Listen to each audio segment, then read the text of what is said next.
This is Henry Simon, bringing you another story from my files here at the Missing Persons Bureau. In these stories of the Missing Persons Bureau, dramatized for Henry Simon by Ross Napier, names and addresses have, for obvious reasons, been changed. In one moment, the search for Herbert Hedges. Address unknown.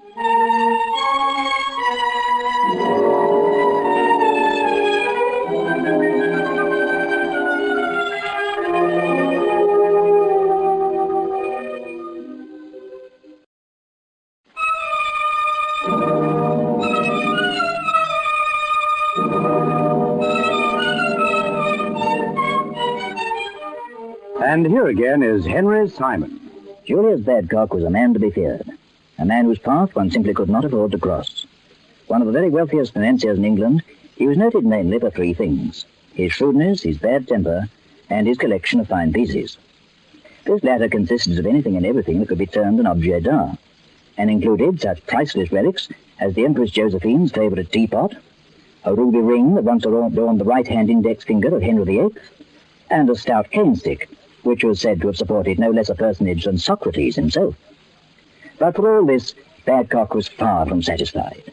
His collection would never be complete, he told his friends, until he gained possession of a second, of an identical pair of bookends, one of which occupied a place of honour on the desk of his study. As our story opens, he's displaying this piece to his learned colleague, Dr. Justin Morley, who fingers it gently, as though scared that it might suddenly sprout horns and attack him. £10,000, Julius. Could a pair of china bookends possibly be worth such a sum? To a collector, yes. I tell you frankly, Doctor, if I had the pair, I wouldn't sell for 20. Nothing in the world would induce me to part with them. But you haven't got the pair. I don't need to be reminded of that. This piece by itself Is worth precisely nothing without its twin. Perhaps have you tried advertising? My dear Morley, short of murder, I've tried everything, and to date, I haven't been able to get so much as a whiff of it. Yet I'm convinced that second piece is still in existence. It has to be somewhere. If it hasn't already been broken by some clumsy idiot and thrown away. Oh, heaven forbid. What would you be prepared to pay for it? I mean, suppose I happen to stumble across it in my wanderings one day. It's not likely, of course, but it is possible. If you do, you'll have my full permission to purchase it in my name, regardless of the price. Not that it should be more than a few pounds. The chances are that whoever had it, is unaware of its potential value. And I wouldn't want to pay more than I have to. Always the bargain hunter, eh, Julius? Bargains have made me a wealthy man, Doctor. Why pay £2,000 when I can get it for 2? However, it doesn't do to cross one's bridges. First, it has to be found. Yes? What is it, Hedges? Your correspondence, sir. No, put it on the desk. Very good, sir. No, not there, you fool, you... Watch out for that bookend! Oh, you blithering idiot! Now look what you've done! I'm sorry, sir. I didn't see it. Didn't see it? Oh, are you blind, man? It doesn't appear to have suffered any damage. No thanks to this numbskull, clumsy, dumble-headed nincompoop. Will that be all, sir? No, it won't be all. I've had my eye on you for some time, Hedges. Only last Tuesday you put a scratch on Queen Anne's candlestick. And before that you overwound Bristol's timepiece. Sir, I beg you. Don't answer back. I'm sick and tired of your doddering ways. You'll just have to go, that's all. Go? But, sir... Enough. Get your things together and clear off. You're not wanted here. Very good, sir. I would remind you, however, that I'm entitled to 2 weeks' salary and an extra week for holiday. I'll say gladly to be rid of you. And now get out of my sight before I lose my temper and set about you with Lord Byron's riding crop. Just as you say, sir. Oh, that addle-brained parasite. Don't you think you were a trifle hard on him, Julius? I mean, after all, the only... Hard on him, nothing. Fella's a bounder anyway. Should have dispensed with him weeks ago. Now, where were we? We were discussing the possibility of my purchasing the missing bookend. Oh, yes. Well, as I said, I'm out to get it cheap. But if I'm pressed, I'll pay any price for it. You understand? Any price at all.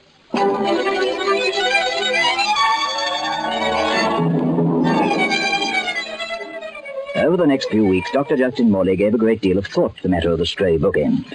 He was a man who believed in having friends in the right places, and it seemed to him that here was his opportunity, not only to curry favour with the all-powerful Julius Badcock, but to make a little money on the side for himself, by way of commissions, as it were. Accordingly, he combed every antique shop and second-hand store in London. His efforts, however, went in vain, and he'd almost resigned himself to the fact that the object of his search no longer existed when he received a letter, an anonymous letter, written in a very unfamiliar hand. Dear Dr. Morley, it has come to my notice that you are anxious to locate a certain bookend, one of a pair reputed to have belonged to the Bard of Avon, better known to his contemporaries as William Shakespeare. It is my pleasure to inform you that the article you seek is to be auctioned together with several other items in the rooms of Blackett and Fish, auctioneers, at 2 p.m. on the 16th of this month. Trusting you will use this information to its best advantage, I wish you good luck, good health, and good bidding. Yours in affection, a friend.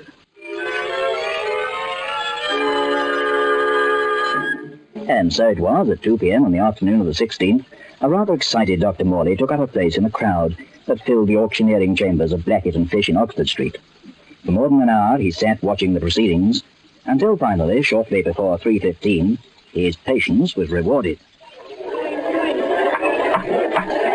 Now, gentlemen, I have before me a priceless relic of great significance.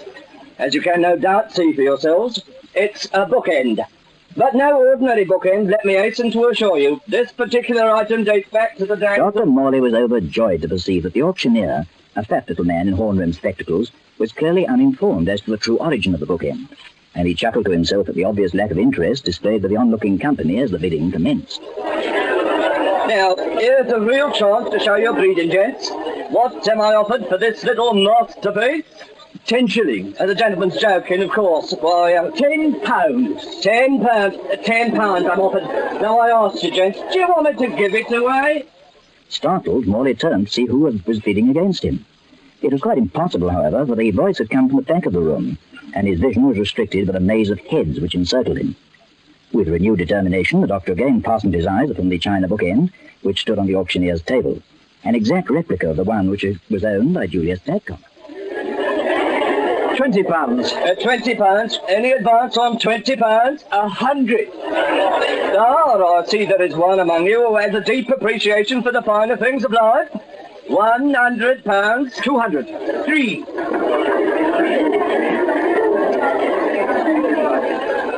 £1,000, gentlemen. Is there any advance on £1,000? 1100. 12. 13. 14. Oh, this is more like it, gents. £1,400 on bid. 1500. 16. Morley's dismay was mounting with every second that passed. Obviously, his opponent knew the bookend's worth, and was just as determined as he was to have it. But who was going to be fool enough, he wondered, to pay so very much for an odd piece that was completely valueless without its mate? If only he knew just how far Badcock was prepared to go. It had been unwise of him to act without consulting the millionaire further, but he did want to keep it as a surprise, and he'd been authorized to purchase, regardless of cost. Well, it was now or never. Going for the first time at £2,000. 2100. 22. 23. 24. 25.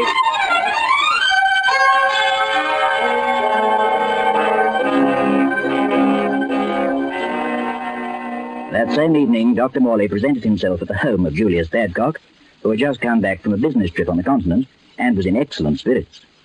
When he learned that Morley had succeeded in purchasing the mate to his coveted bookend, however, he positively exuded goodwill.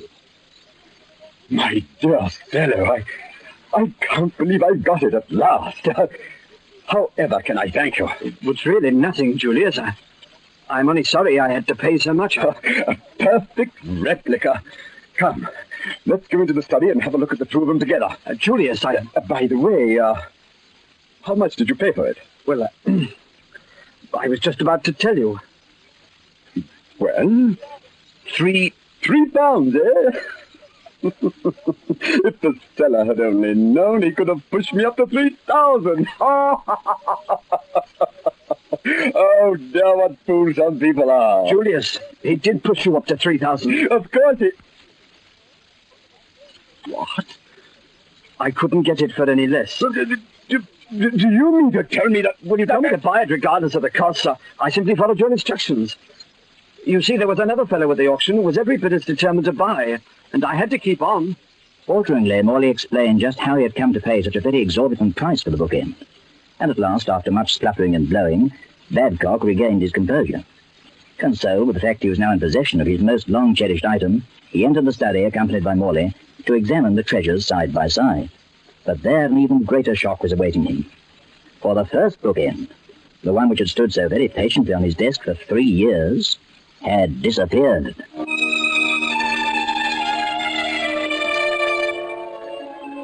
Am I to understand, Mr. Badcock, that you're asking me to locate a bookend? No, Simon.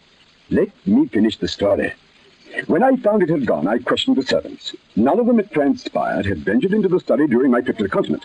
But I was informed that shortly after my departure, an ex-employee of mine, one Herbert Hedges, had visited the house on the pretext that he wished to recover certain possessions he'd left behind, and he obtained the key to the study door. You think that he... I don't think. I'm certain he came there for the express purpose of getting his hands on that bookend. He knew how much I valued it, and he was out for revenge. Revenge? I had dismissed him a few weeks previously for inefficiency. Oh, I see.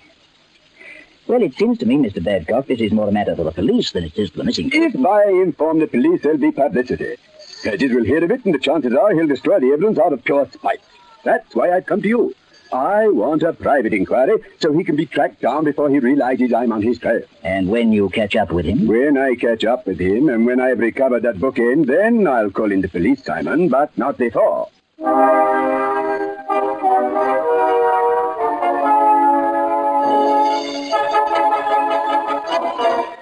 Henry Simon will return in just a moment to continue this story. And here again is Henry Simon.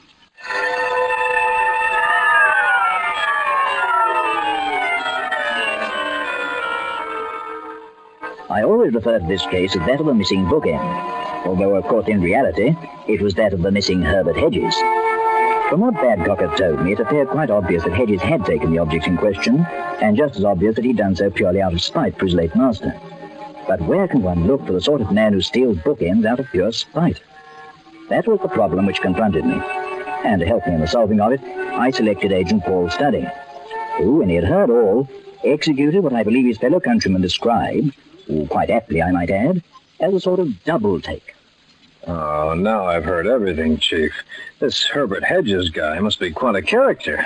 That's not quite how Badcock described him, Studdy, but we'll let that pass. What we've got to do is determine his present whereabouts. How long was he working for Badcock? Oh, for about 18 months, I understand. What was his position exactly? I mean, was he a butler or... I suppose one could refer to him as a kind of gentleman's gentleman. Huh? A personal servant, or valet, if you wish. Ah. Well, maybe he's gone into service again. Quite possibly. The question is whose? Yeah. Well, I guess I'll just have to make the rounds. You know what they say about birds of a feather. Come again? It's quite likely that Hedges might be known to various others in similar positions to the one he occupied in the Badcock home. Oh, you mean I should look up a few other gentlemen's gentlemen, huh? Precisely. Where do I start? Oh, I'll leave that to you. Yeah, that's what I was afraid you were going to say. Okay, Chief. Operation GG is underway.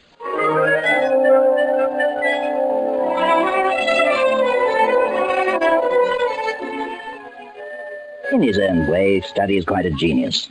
And after leaving the office, he put his genius to work. He reasoned thus. If Hedges had been employed by Badcock as a valet, then, of course, the chances were that by this time, Badcock had hired another valet to take his place. And it was on this assumption that he formulated a plan of action, which culminated some 40 minutes later upon his arrival at the Badcock home on the outskirts of a very exclusive London suburb.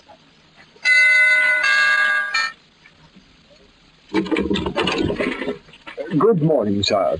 Oh, well, hi. I'm looking for a... You used to have a guy working here named Hedges, right? That is correct, sir. Well, I'd like to speak to whoever is taking his place. I had that privilege, sir. You mean to tell me a gentleman's gentleman has to answer the door? Normally, the door is answered by Wallace, sir, but he is off duty this morning. Oh, Wallace, huh? Well, I guess that would make him the gentleman's gentleman, right? Sir, skip it. Look, I'm trying to locate Hedges. You wouldn't happen to know where he is, would you? I'm afraid not, sir. Can you think of anybody who might know? You could try Hollingsdale, sir. Hollingsdale? Of Broughton Towers, sir. Lord Allen's country residence. Oh, he's employed there, huh? Hollingsdale, I mean. Yes, sir. Friend of Hedges? I understand so, sir. Well, I'll pay him a visit. And thanks a lot. Not at all, sir. Good morning, sir.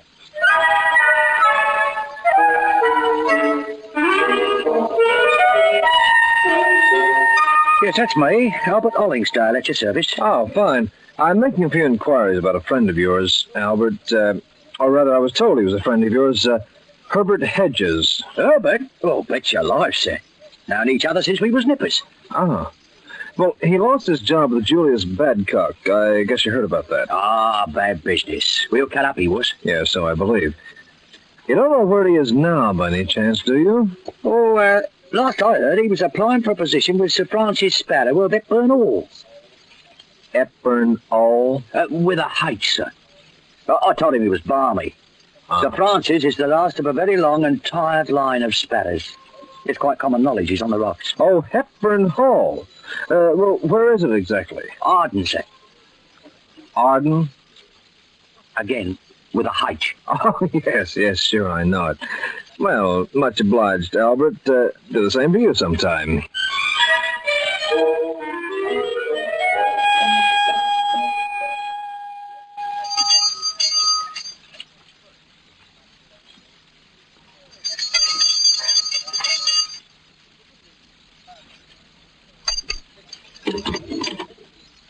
Oh, my dear old Bean, how jolly to see you again after all this time. Huh? Come in. Well, thanks. Make yourself at home. Everything I have is yours, which is precious little, but it shows the spirit's there, eh?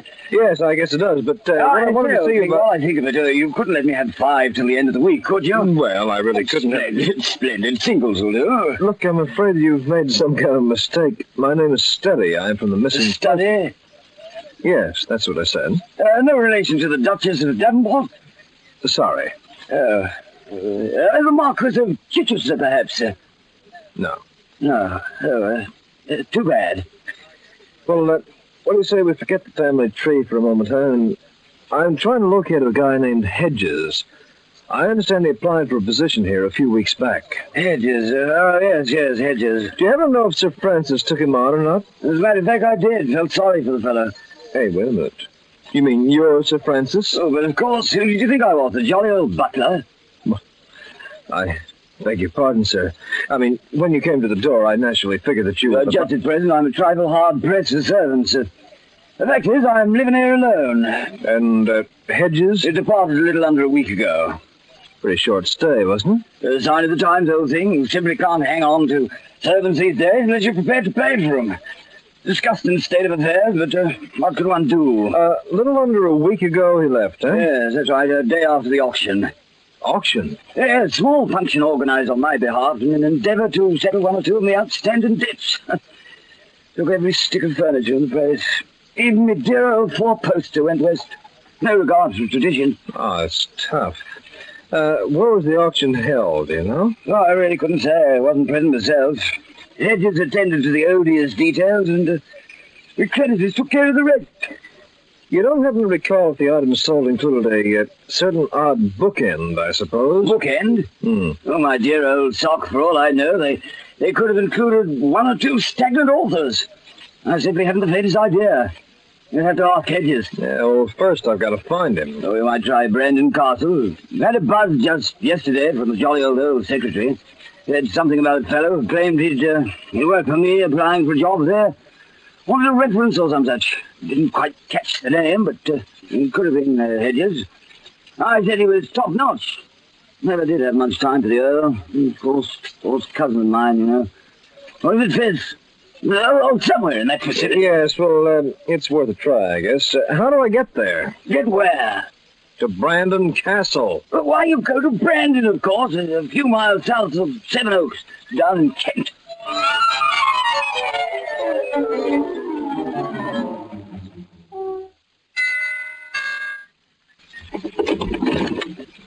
Oh, good afternoon, sir. Good afternoon. Do you have a Herbert Hedges working here? I believe so, sir. Well, I'd like to have a word with him. I'm not sure that would be convenient, sir. Who shall I tell him is calling? Augustus Montague Study, the 17th Earl of Buckingham, sometimes known as Meatball. I beg your pardon, sir. Yeah, just forget it. Just tell him that I'm here. Be quick about it, huh? Very good, sir. Will you come this way? Thus did Paul Study gain admittance to Brandon Castle, the Earl of Delmore's summer residence and one of England's most stately and traditional manors. A highly irregular debut into the orbit of the aristocracy, but nevertheless a most effective one.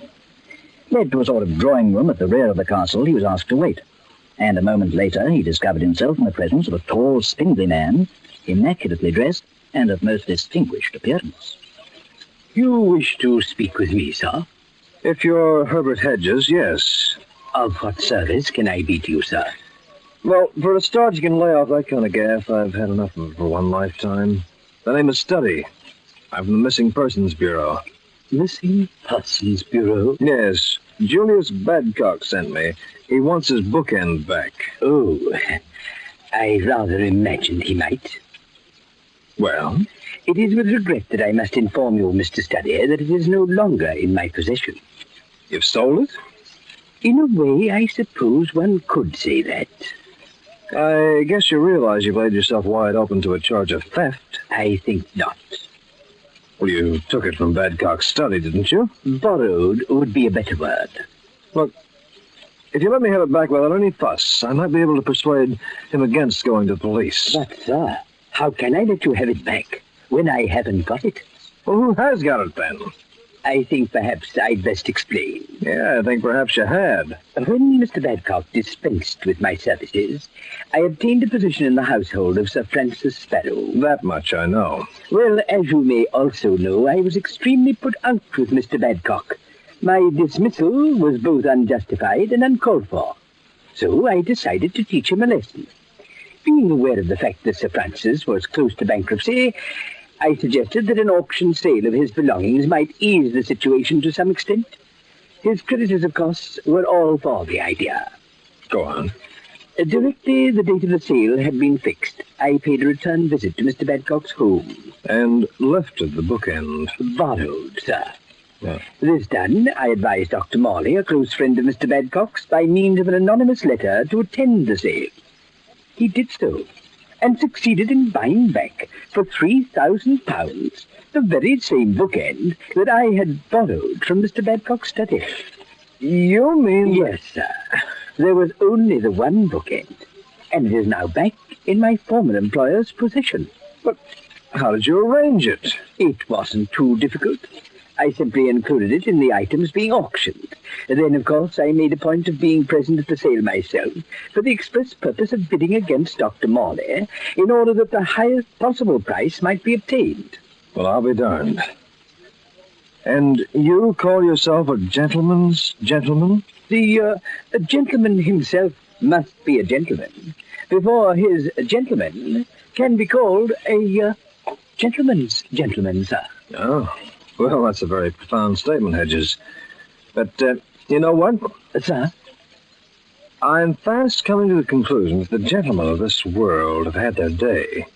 And as far as I can gather, the gentlemen's gentlemen are taking over. Am I right? Indubitably, sir. Indubitably.